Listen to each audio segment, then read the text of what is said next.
You think I actually have questions prepared? Huh? I think we're live. All right, welcome everybody uh, to our fifth LinkedIn roundtable, where Sophie Lechner, Jason Van Orden, and me talk about things on LinkedIn that work that or don't work or how they work. And today we're going to talk about different ways of engaging, since we all know that things have been shifting a little bit around, as they always do. But even on LinkedIn, which normally is not so shifty, things have been shifting. So we wanted to talk today a little bit about new ways of engaging on LinkedIn to get in front of your audience. And we hope that you're all joining us with tons of questions that we expect to see popping up any moment now in the comment section. So don't be shy and let us know what your questions are or what your observations are. So, talking of observations and questions, I'm putting it out to both of you, Sophie and Jason. We'll get to both of you, and I'll chime in as well.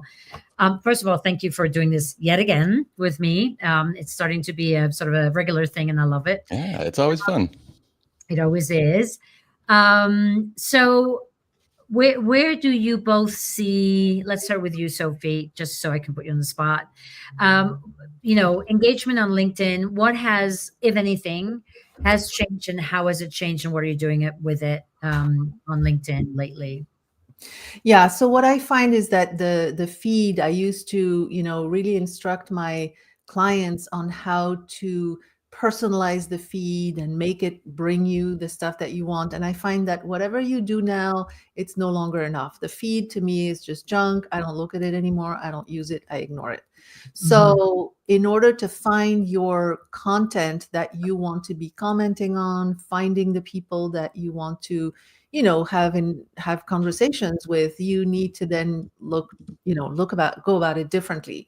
Yeah. And I think it's a matter of doing searches and finding the people you really want to hear, read rather the content of, and then ringing that bell to make sure that it goes, into your notifications. So of course, you have to be selective because getting all those notifications can really make you just like swim in it, and then you lose the whole functionality of notification. So, Yeah. I think choosing very selectively 10, and you could rotate, right? So choosing some people that you want to follow and build a relationship with through their content, and hopefully to bring them to your content is the way to go. So it's more curated, more carefully thought through. That's what I recommend now.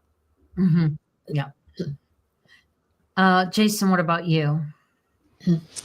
Was it, so I was enthralled by what Sophie was saying because I've Question. The definitely been question. really frustrated with the feed myself, which got me thinking something else. ADHD. Yes. I want to make sure I'm answering the original question. Was it just what I'm noticing right now No. on? No. Like how is the Yeah. how is engagement changing? Yeah, so I mean, okay, so yeah, another side of that, yeah, I found the same thing. Like I'm just really frustrated with the LinkedIn feed, therefore the LinkedIn algorithm, and so then on the other side of that, like I feel like a lot of people we're trying to reach probably aren't finding the feed as useful either, or they're just seeing like the bigger influencers, mostly showing up in their feed, and so that's something that I've got myself thinking about a lot. It's like, okay, well, especially in terms of like, okay, do I even worry about the algorithm anymore? That's something we used to, Yeah. talk about, and not, Yeah. not that we ignore it, but I think that can be a really diminishing return thing. And so here's what I'm thinking about more and more. Mhm. And I'll try to make this quick, but if you just think about like how things have progressed over the years, I mean, go back to the early years of like blogging, people actually used to go to your blog and subscribe to your blog and go there and interact, right? And then it became Mhm. where it's like, no, nobody goes to blogs anymore. It was all on like social media. And then it became like, oh, who you follow. And then we started having like TikTok type algorithms like, no, let's learn what you're interested in so we can give you that in the moment, which LinkedIn has not figured out yet.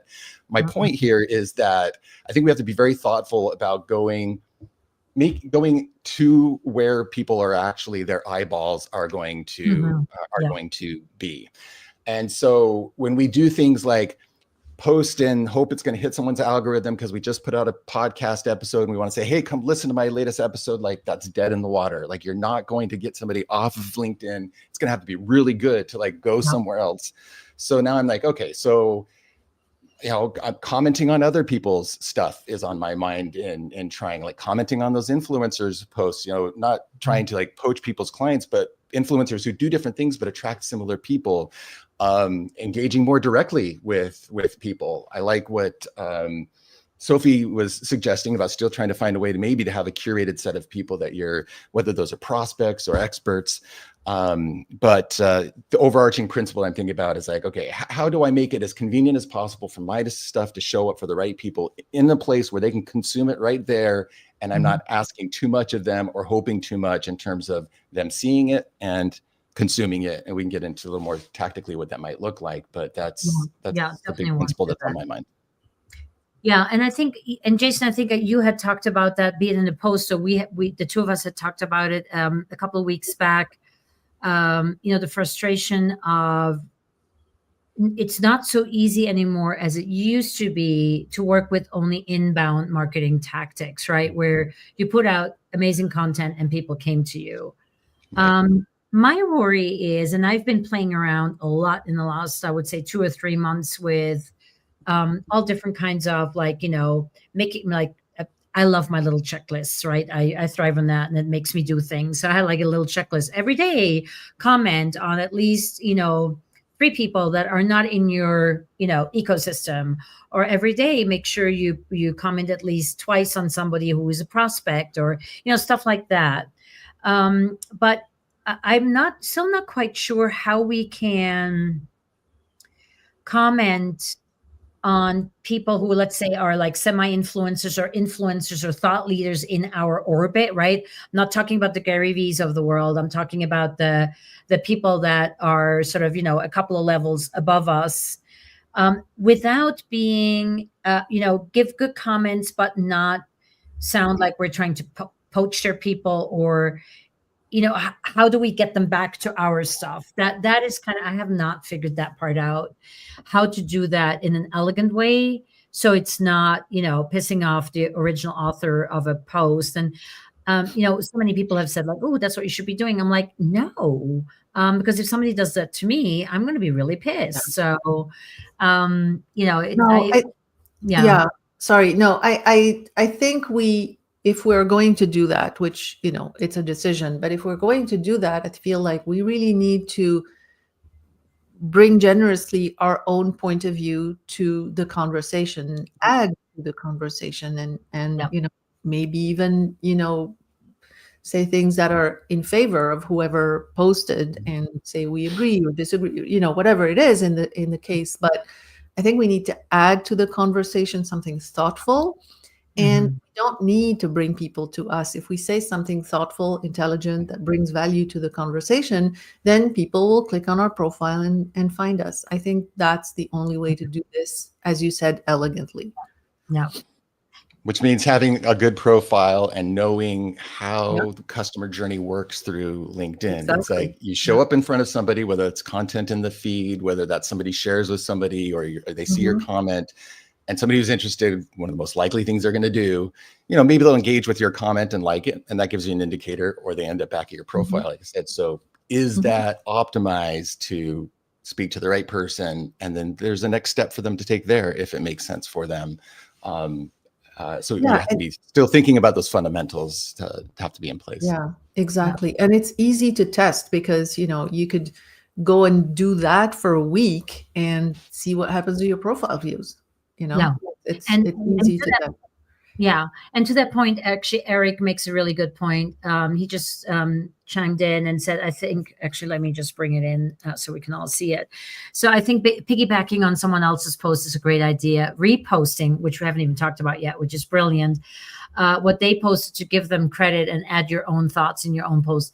And I think also reposting is the most generous thing that we can do for someone else. It's one of the highest, we just said, forget about the algorithm. But if we were to speak about the algorithm, it's the highest value thing other than saving a post is reposting it. So, and I think giving your own I have a bit of a pet peeve with people just reposting, and then I need to figure out why they reposted it. Give Yeah, your, yeah. give your 2 cents to it why you reposted it, so I'm not starting from scratch. So, very good point there, Eric. Thanks for adding. And that's very important, a very important distinction, because if you just repost without making any, sharing your thoughts, as it's called, then whatever comments your readers see will go on the original post. Whereas if you put your own comments, your commentary, then the comments will come, on your own repost. So that's an important difference. And I always tell my clients, if you want to support someone who's like promoting something, or they have a new book or something, and you want the readers, your readers of it, to DM a word or whatever it is the person wants originally, then just repost without a commentary. But that's the exception. That's really in the case you want to really serve that person who originally posted. But for your own purposes, you want to share your own commentary. Yeah. So to just recap that, because that's a really important distinction, which I was not aware of. I thought in both cases, the comments would end up in both places. So what you're saying is, if you're reposting without a comment, all the comments that repost is getting are going back to the original post and the original author. If you're reposting with your own comments, and the comments stay with your reposted and your thoughts, and it's not going back to the original. Yeah. Which is, by the way, one of the big reasons why I tell people stop putting links that are important in your comments, because if things get shared, those links get lost. Put them into your post. The negative effect of editing and putting a LinkedIn, or of just putting a foreign, like an external LinkedIn link or not a LinkedIn link into your post, is lesser than people losing the link and then not knowing where to sign up for something. So just I have a bit of a different view on that. So I still think, yes, if you have a link that's really important, once in a while you could do that. But for the most part, I still say don't put a link in your post. So most people have a link. I mean, yeah, again, and I think that sort of depends on, and and that is sort of one of the very few things I do follow, actually, in almighty algorithm report that Richard van der Bloem puts out every year. And this year he actually said the penalization for putting a foreign link into your post is getting less and less. So at this point, that's good to know. That's good to know. Yeah. So Eric said it's also a great form of flattery to get back to the shared posts. Yes, totally agreed. And so that's what I thought. So Eric says actually the comments end up in both your post and the original poster's post. One should try verify that. But so that's what. Yeah. So I just want to add something really quick, because you make a good point, Nina, or that it can feel odd to show up on other, I don't want to make this whole thing about showing up on other people's posts, but there are two very easy formulas which go along with what Sophie was saying, is yes and, yes but.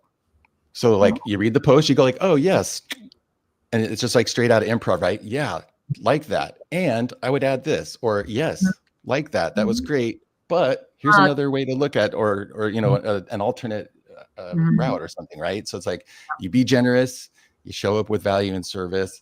And I think the big thing that is breaking the chain for people is that they're hoping they can just post, and that people are going to click the link and come and find them and book a call or whatever.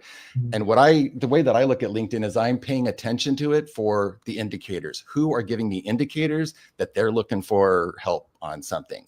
And those indicators could be joining my event. It could be commenting specifically something on my on one of my posts. It could, but something that's oh, this person is interested in this particular topic. Looks like they might be looking for help with it. And then I know where to go and have conversation. So it's kind of this radar that I'm always watching, looking for who's giving me the most indicators. And it's not to pounce, but it's at least to know where to put my effort in terms of showing up, offering value, inviting people, all the good things that can start moving people forward through a customer journey.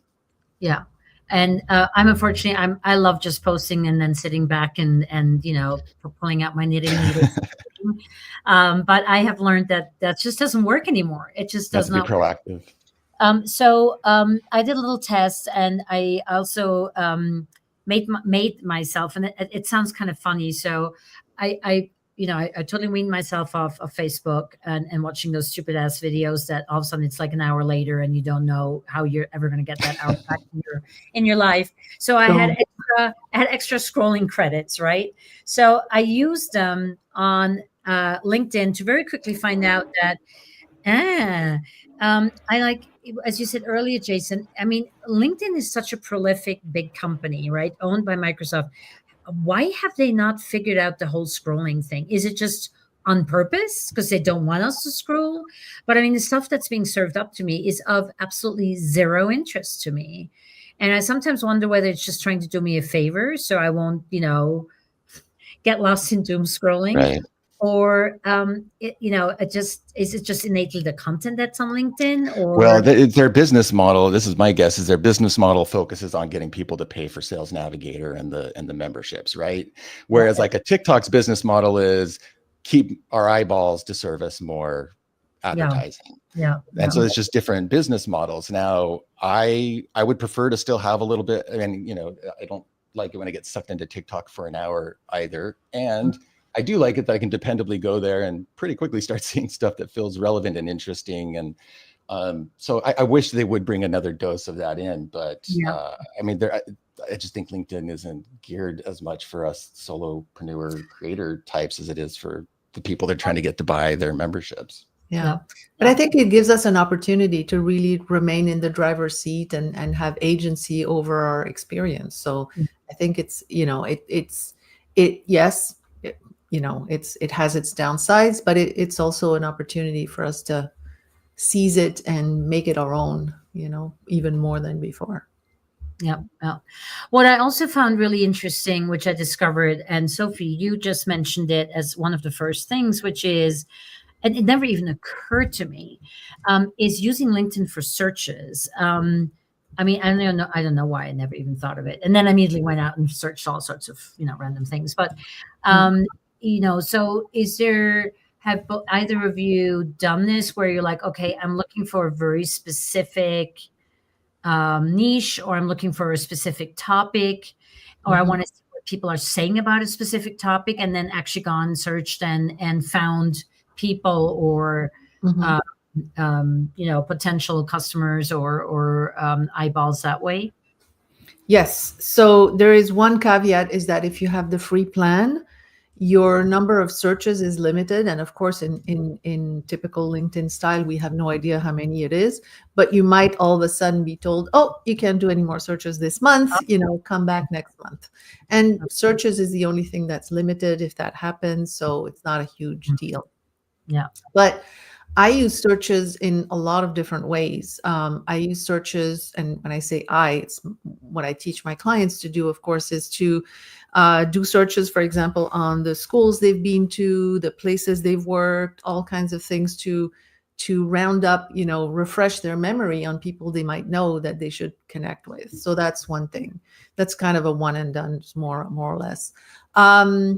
I recommend using searches, for example, if somebody wants to get on podcasts, you can do searches on podcast host and find all kinds of people that you are already connected to, and, do searches that way, like, reach out to them, etc. You can search topics to comment on. We were talking earlier about, customizing your feed, which we really don't do anymore, but finding the right people to follow.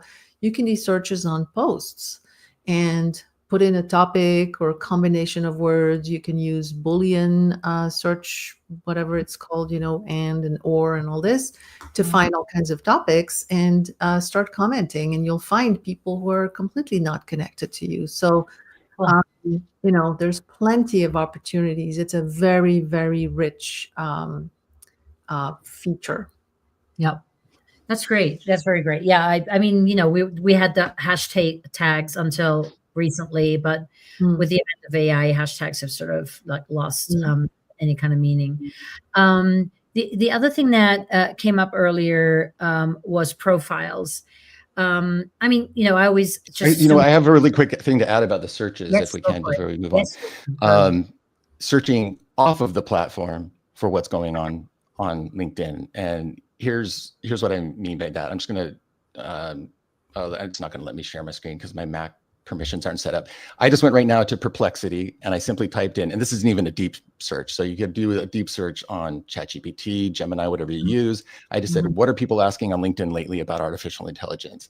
And it gave me some great stuff, because lately I talk a lot about artificial intelligence and using it responsibly and ethically and effectively within your business. So trending AI questions on LinkedIn, bam, bam, bam, gives me links to specific posts. A lot of people asking, this is one I hadn't thought of, people asking about GEO, generative engine optimization, which is creating content that shows up when people search for you in artificial intelligence. So like very quickly, I got some great intelligence without even a deep research. That would be my next step that I do about what people are talking about and asking about on. And you can do this with Reddit. You can do it with it's a super effective way to do market research. Yeah, and that's great because it gets around the search limitations inside of LinkedIn. So great idea. Yeah, cool. Love that. Love that. That's great. So where was I? Oh, profiles. So I'm noticing that, and that's what I think Sophie had mentioned it earlier, that profiles are, oh no, Jason, doesn't matter.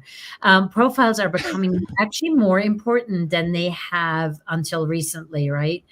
And I'm actually getting a lot of requests for profile makeovers, which was something that people never even cared about much. And because there's so much real estate on your profile, that, once you start looking at it more closely, where you're like, holy crap. Like yesterday, case in point, I was doing one of these, which I love doing. I just did it in Jason's group last week or the week before, where I just do 2-minute once overs. And the tagline is, a twice over costs you. But anyway, I do profile 2-minute, just quick, mostly visual. And this woman had her name, and next to it in very fine print, it said content strategist. I'm like, where did that come from? Right. So I'm like, it wasn't, it wasn't the headline. It wasn't the call to action. I'm like, what is this? And I asked her, and she said, oh, it's where you have your pronouns. Pronouns. Yeah. You can custom. So I went in and I'm like, LinkedIn branding expert. My pronouns are LinkedIn expert. Of course, it wouldn't let me do the TM, which I'm very cautious about these days, because I know 2 people now who got cease and desist letters. So be careful if you're using LinkedIn in your titles and in your marketing. But anyway, it was like, oh my God, that's additional real estate right there. Yeah, I mean, there's probably a downside to that because it really is for pronouns, and so you're sort of hijacking the whole thing. But there's probably going to be people who think one way or the other about it. But yeah, I mean, I don't care. I've never put my pronouns there because I'm old school. I'm of a generation where I can get away with being old school. But the other thing that we've been talking about, and that is becoming really important if we're talking about going and commenting more than having people come to us, which is those first 56 characters of your headline.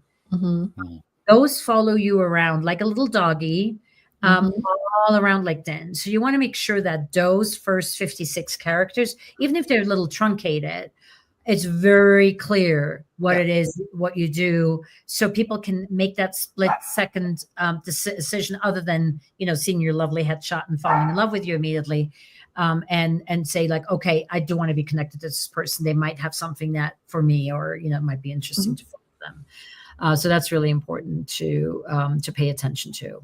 Yep. I want to add something to that really quickly. Earlier, I said thinking about the customer journey, and it's important to get really granular on this. And I'll just explain quickly what I mean. I mean, if we go back to the example of, I go and comment thoughtfully on an influencer's post, and some people see that and they like the value and they decide to comment or like, and they're like, oh, who's this Jason guy? So they see, just like you said, Nina, those first characters right there. So that's one of the next things that they're going to be making a judgment off of. They go, oh, maybe I'll click and see.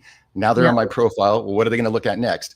Banner and headline. So have you set those up to draw them in more and resonate and be relevant? Okay. If those land, they're going to start reading your about section. So does that really land? Is it relevant and resonant? And then where do you want them to go from there? Do you have a good call to action at the bottom of that about, right? And this is all just like repeating fundamentals, but I think it's worth talking about because I think that is one of the absolute most important things to have down pat when with your LinkedIn strategy is what is that path that guide people through? Because if any one of those is not optimized or been done thoughtfully, you've broken the chain and you're wasting your time, you know, trying to get people's attention. I actually find that the featured section comes before the about section. Oh yeah, featured. Yep. Yeah, and I've been paying attention to the featured section because I realized in researching other LinkedIn experts to interview for my other show, that I never realized, I mean, I know that you can put in pretty much what you want there as long as it's either a media asset or a link or a post. So what a lot of people and most people do that have good engagement, they take their, top performing posts or a post that introduces them or a post that has, God knows, something interesting, and they put that into the featured section. But I've now seen more and more experts or like, higher end coaches that use the featured section like a landing page of their website.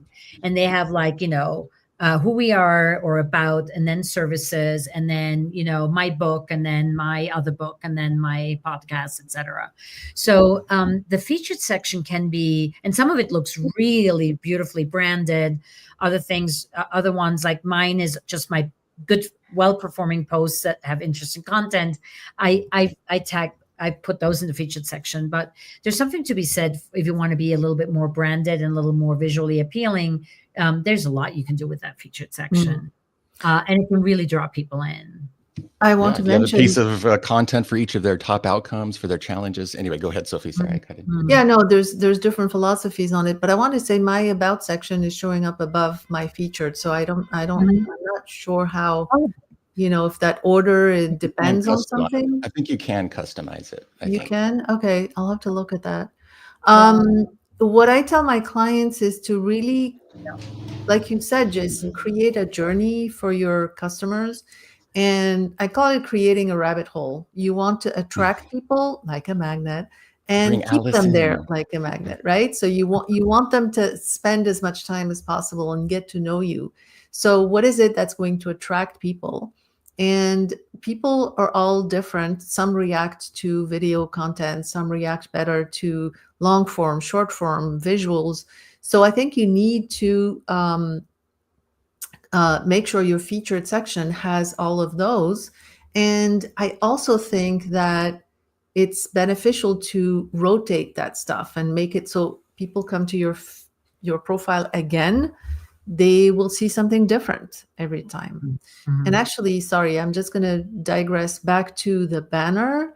When the slideshow feature came out, I got so excited. I created 5 banners and they're now sliding on my profile. And every time I go to my profile, I'm like, this is, So I'm going to remove it. I keep saying I'm going to do that because it's driving me crazy. You can't control the speed. You can. So I found out. So because I've been doing all these these profile makeovers, I must have done like maybe 50 of them in the last month. And I came across this kid where I'm like, wow, it's nice and slow and I can read it. What did he do? What he did do is, because we're all, it's the all you can eat buffet. So you get 5 slides, put 5 slides up. Put 2 or 3 slides up. And then you have the same amount of time, only 3 slides. And now you get busy. So if you go to my profile, that's what I did. I threw out. So first of all, the design of mine, and I thought about this really long and hard, because if there's too many words, you can't read any shit of it, right? Exactly. Boom. So what I did is I created 1 slide, copied it 5 times, so all the text would always be exactly at the same time. And I only changed a little photo of myself with like, one's with dog, one's without dog, one's with Robin, whatever. And I removed 2 of them, and it's only 3, and it's much better for your digestive system. I'm going to do that. For your nervous system. Maybe also for your digestive system. I don't know. Makes it big difference. Yeah. So just take 2 of them out, Sophie, and see. You might like it better. Yeah, it's driving me nuts right now. Yep. Me too. I have a client, she had 5, and there was so much different text on each of them. I was like, no, no, no, no, no, no. Yeah, exactly. Yeah. No, this is good. That's, by the way, the only reason I upgraded to premium, because I had so much FOMO over not having a slide deck. I've had it for all these years, so I'm grandfathered in at like $20 a month or something. Don't tell me. I'm, Don't I'm tell me. keeping it, and I'm not messing with anything. Don't want to know. Yeah. Yeah. Cool. Very cool. And another couple of things that I've been trying out that I wonder whether you have any experience with it is sort of going in and digging out, old friends, so to speak, and old clients, and seeing what they're doing, and then commenting either on their stuff, or if there is no stuff, DMing them saying like, "Hey, are you still alive and breathing?" Yes. And I found that to be actually the most valuable thing I've been able to do, because we all have, tons and tons of connections that we can't possibly all keep up with anyway. So there's much that we can uncover there, right? Yeah. I've Yeah. been doing Yeah, I like that. forever. So yeah, for sure. Yeah. I mean, if you develop a habit of like the moment, if you see somebody's name pop up, you're like, oh, it's been a while. I wonder, like, just act on that. Take 30 seconds, send a message. And I think that is one of the best habits for keeping up with your network, because there isn't a system that's going to allow you to easily keep up with everybody. But a reminder, an opportunity, or somebody posts something, you're like, that was really good. Message them and tell them, right? Like, it's such an easy way, whether they're colleagues, referral partners, prospects, whatever, such an easy way to keep those connections. Do any of you use the skills? Honestly, I haven't paid much attention to it myself. Yeah. So what I found with the skills is, that client that you've been following up, or that potential client you've been following up 250,000 ways to someday, and you're running out of ways to say like, "Hi, I'm still here. Do you still want to work with me?" Sometimes the skills, they get an email or they get a notification that you've endorsed them for a skill. So I found that actually sort of an elegant way of doing sort of a drive-by, oh, by the way, I'm still here, kind of way of connecting with them. Or, of course, giving them a unsolicited recommendation, which is another part of your profile that I will actually, if I'm seriously considering like working with somebody or looking into somebody more deeply, I will see... I will look at their recommendations, just do they have them or not, number one. Number two, is there a balance or a disbalance between received and given? And then, of course, what are the actual recommendations, right? I think that's I always tell my clients when they have none, to go ahead and give some and receive some, and the low-hanging fruit, if you don't have any, is look at your website. You've already got testimonials probably. So you could just take the testimonial, email the person, say, "Hey, I'd love this as a recommendation," and boom, you've got it. You don't have to wait for them to create something. So, but yeah, that balance is important. It tells it, I don't know, it's just an indication of the kind of person that it is, Yeah. And it's funny, I was sort of doing that, like sort of a test of people I know, and it was not disappointing. Like the people I know to be super generous people had like maybe given more than they had received. And, it's like, and then sometimes there's people who are just super, super, super generous as human beings and that get a lot more recommendations because of that than they have even been able to give. Like Joe Apfelbaum is a great example of that. I mean, he's one of the most giving people I know on LinkedIn. And he has a lot more recommendations than he's been able to give, just because I think people are just so wowed by his generosity that just gets them without, soliciting them. But that's a rare exception. Yeah. There's something else in the profile that I think is often very undervalued, which is the current experience section. And there's just so much you can do with that. You can create these subsections. A lot of people just don't know about that. You can create these subsections within, like if you're an author, if you have a podcast, so it can all be well organized underneath your main company. And you can add links. So you Yeah. can add pictures, pick a picture of your book, a picture of your podcast cover thing.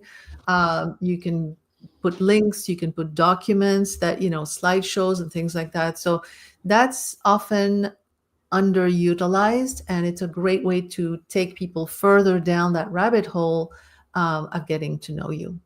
Yeah, that's something that's been on my to-do list for about 3 years. Yeah, because like, you know, well, my top thing is 23 years or 30 years at this point with Clockwise Productions, Mhm. and I never used the subsections, and I know you can.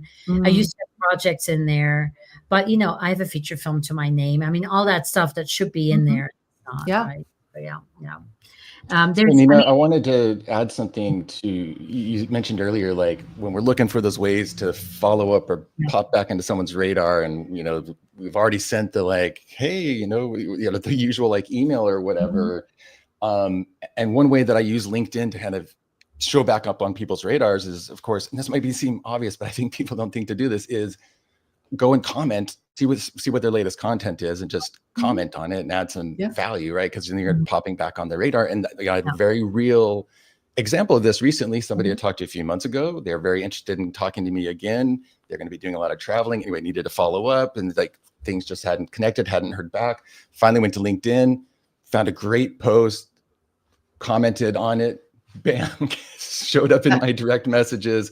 Oh, hey, started a conversation. We've got a call next week. Okay. So like, it's not always going to go that way, but it doesn't always have to be an email like, hey, you ready to work with me yet? Sometimes it's just reminding them that you're there and what you do, because then they'll make the connection in their mind. Oh yeah, I had meant to talk to Nina about that. Or at least when the time comes, you'll be, fresher in their memory. Yeah. And remember to tag them so they see it. They may right. not. Yeah. Comment, tag. Yeah. Yeah.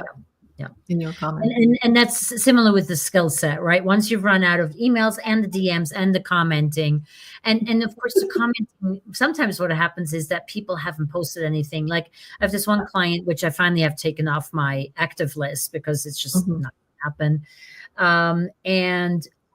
Send 5 me emails and send a gazillion comments. And now this person is no longer posting or hasn't posted in a while. So then it's like, oh, shoot, what do I do now? And that's when I resort to the skill endorsements. But yeah, I think commenting, and sometimes it's just also, it's good karma. Like a former client of mine who has taken quite a few courses of mine and will currently not take any more courses, but he just came out with his first book. So I went over there and I, wrote a big, accolade and blah, blah, blah, because, well-deserved. I know he wrote that book and put a lot of sweat and tears into it, and maybe not so much tears, but what is the other one? Blood, sweat, and tears. So, I want to acknowledge that. And that's also somebody who, loved working with me. So I can be a referral partner down the street. Right. So I think it's just really, I was saying earlier, I love posting and then sitting back and just waiting. But in the end, LinkedIn is about relationships, and it's like going to a networking event. You can't just sit in the corner and look cute with your glass of white wine in your hand. You actually need to go. Yeah. And what are all the little micro ways to add value, reconnect, show back up, and you just, there's all these different ways. So, and we've mentioned a lot of them. So just like use these strategically. People might be wondering like, well, who do I do that with? There's so many connections. Well, that goes back to what I said about pay attention who's giving the indicators, who's showing interest, which means you have to have a way to track this. Even if it's like a simple spreadsheet, if somebody has had a call with you, come to a workshop, commented multiple times, those are the people that you want to be tracking so that you are adding value, showing back up, checking back in, so that, when I sit down to do biz dev, I know exactly, and I want to spend some time on LinkedIn, bam, I can go and look and find 10 people on that list to do these little micro connections or add value with. And I'm not like, oh my gosh, what do I do? I have 7,000 followers and I don't know who to, connect with. And we already established the feed is useless. So set up that simple way to track who you need to be keeping up with most. And if you're just starting, just adding an idea to that. If you're just starting and you haven't got all these potential comments and all of this, you can also download the entire into a spreadsheet, the entirety of your connections with all the information. So then you can, inside of Excel, do some sorting by title, by company, by how long ago you connected, and all of that, so that you already, for a lot of people, you already have connections. So before you even do anything, just go and mine that, because there's a lot of Yeah. people you already know that could be clients or lead us to clients. Yeah. I had a coach, Shannon, who you all know, who had us do the list of 25, and that was a spreadsheet. And it was only 25. Of course, in fashion, I made it 35, and then it became overwhelming. And now I know why she said 25. Yeah. But it just was 25 current connections. And you keep, replacing people and putting new ones and taking old ones out. But it's sort of just those top of mind people that you are conversing with currently that are interested but are not, yet ready or haven't made up their mind yet or whatever it is. And that can be really helpful. And those can be the people where it's like, okay, every week, 25 divided into 5 every day, I'm going to take 5 of those people and do something with it, right? Be It it adds up. a comment, be it a skill endorsement, be it a DM, whatever it is, but do something. Yeah. Yeah, if you have that list of people and a little checklist of some of the things we've mentioned that you're like, oh, I can do that, comment on the post, Yeah. when you sit down, it's like, great, these people do one of these things, and you can be very efficient. And also the people that are on your email list, you can look at your emails and see, okay, who's clicked, and those will also go up at the top of your list, because if they've clicked, they're, somewhat interested. So it's the same along the same lines what you were saying, Jason, can add that. And don't do what I did. Robin always gets me to click people, and then I'm like, "Hey, I saw you clicked on my email. I saw you clicked on." I'm like, "No, that freaks people out to no end." So it's just like, oh, I did that the first couple of times, and then I told Robin, he's like, "You doing what?" And I'm like, "Well, you told me to follow." And he said, "Yeah, follow up, not scare them like run for the hills, right? Because you're they feel they're being stalked, right?" So, I mean, we intellectually all know that things are are being tracked, but still, we still think there's some It's kind creepy. of a sense of privacy with you and your computer in your office or in your home or whatever. Yeah, that's pretty invasive. Any final thoughts on, because time has crept up on us? We had mentioned AI ever so briefly. I do want to spend a hot second talking about AI commenting. There's so many tools out there. Some of them are actually quite cool. And, I'm like, I get a lot of comments on my stuff where, people who used to say, "Great post, thank you for sharing," are now leaving me a 3-paragraph affair. Some of which are actually quite nice comments, but I'm always sort of wondering, like, have they all of a sudden like visited a writing course, or did they sign up with we know who's AI agent that helps you comment? How do we? I mean, I know that LinkedIn as a algorithm actually does penalize, or has until now penalized, AI commenting, not just the commenter, but also the person who receives the comment, which I think is super unfair. Oh, wow. Yeah. But so how general temperature on that? Well, I'm dead against it. So yeah. I think there are ways to use commenting to facilitate. I would say the automated AI commenting. I would stay away from. Yeah. A lot of stuff with AI is most useful when there's still a human in the loop.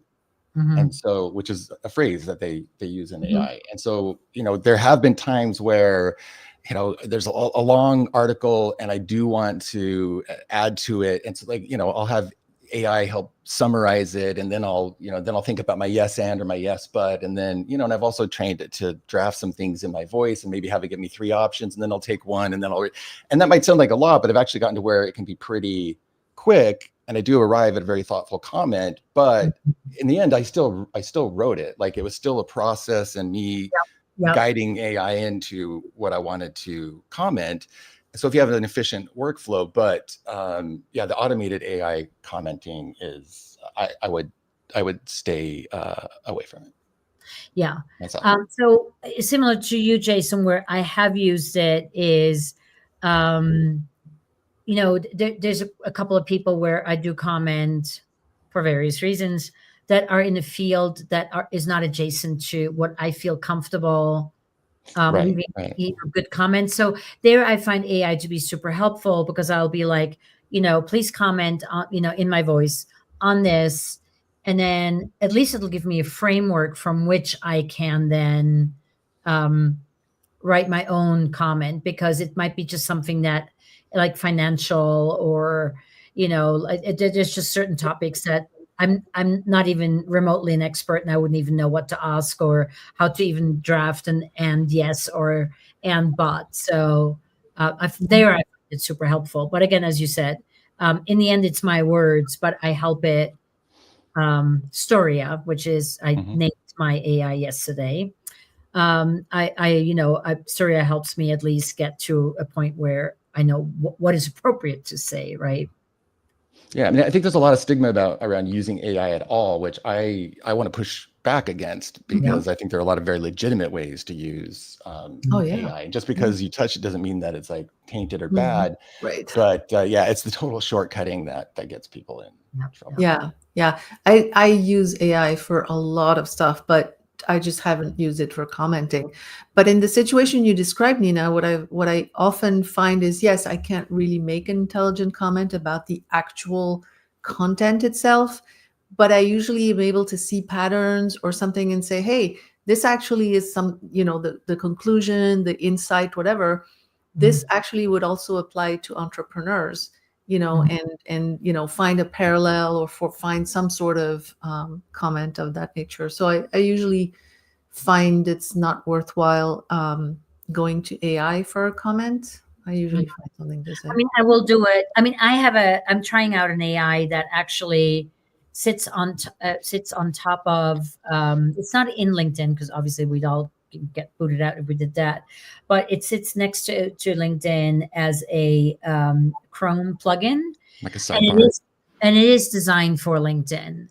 It's by Joe Apfelbaum, and I've just been playing around with it for a little bit, just to see whether it's a useful tool that I would want to recommend to my membership, and I've decided against it. But it has some nice features that like allows you to put people into groups and stuff like that.